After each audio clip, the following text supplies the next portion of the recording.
പുത്തുമലയിലെ ദുരന്തത്തിന് 5 ആണ്ട് തികയാൻ ദിവസങ്ങൾ ബാക്കി നിൽക്കെയാണ് വയനാടിൻ്റെ ഹൃദയം തകർത്ത് മറ്റൊരു ഉരുൾപൊട്ടിയത്. 2019 ദുരന്തഭൂമിയിൽ നിന്ന് ഏറെ അകലെയല്ല മുണ്ടക്കൈയും ചൂരൽമലയും. അർദ്ധരാത്രി പിന്നിട്ട വേളയിൽ പ്രകൃതി നടത്തിയ സംഹാര താണ്ഡവം പുറംലോകമറിഞ്ഞത് മണിക്കൂറുകൾ പിന്നിട്ട ശേഷമാണ്.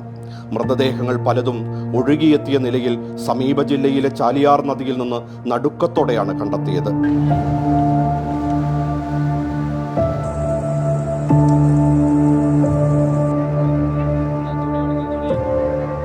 ഉറക്കത്തിലാണ്ട മുണ്ടക്കൈയിലെ 100 കണക്കിന് കുടുംബങ്ങളെയാണ് ഉരുൾപൊട്ടൽ ബാധിച്ചിരിക്കുന്നത്.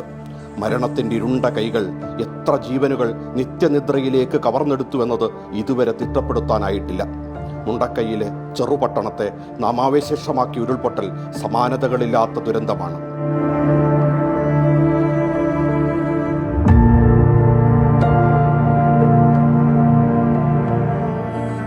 പുത്തുമലയേക്കാൾ പല മടങ്ങ് നാശമാണ് മുണ്ടക്കൈയിൽ ഉണ്ടായിരിക്കുന്നതെന്ന് പുറത്തുവന്ന ഹൃദയഭേദകമായ ദൃശ്യങ്ങൾ വ്യക്തമാക്കുന്നു.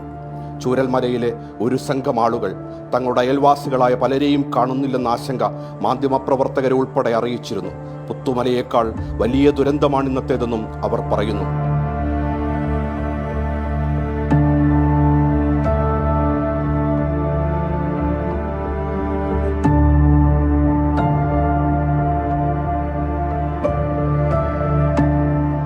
സൈന്യം ഉൾപ്പെടെ എത്തിയാണ് മുണ്ടക്കൈയിലും ചുരൽമലയിലും രക്ഷാപ്രവർത്തനം നടത്തുന്നത്. മണ്ണിനടിയിൽ എത്ര പേർ അകപ്പെട്ടുവെന്നതിന് വ്യക്തതയുമില്ല. അഗ്നിരക്ഷാസേനയുടെയും NDRFിൻ്റെയും നാട്ടുകാരുടെയും നേതൃത്വത്തിൽ രക്ഷാപ്രവർത്തനം പുരോഗമിക്കുകയാണ്. രാജ്യം മുഴുവൻ വയനാടിനെ ഉറ്റുനോക്കുകയാണ്.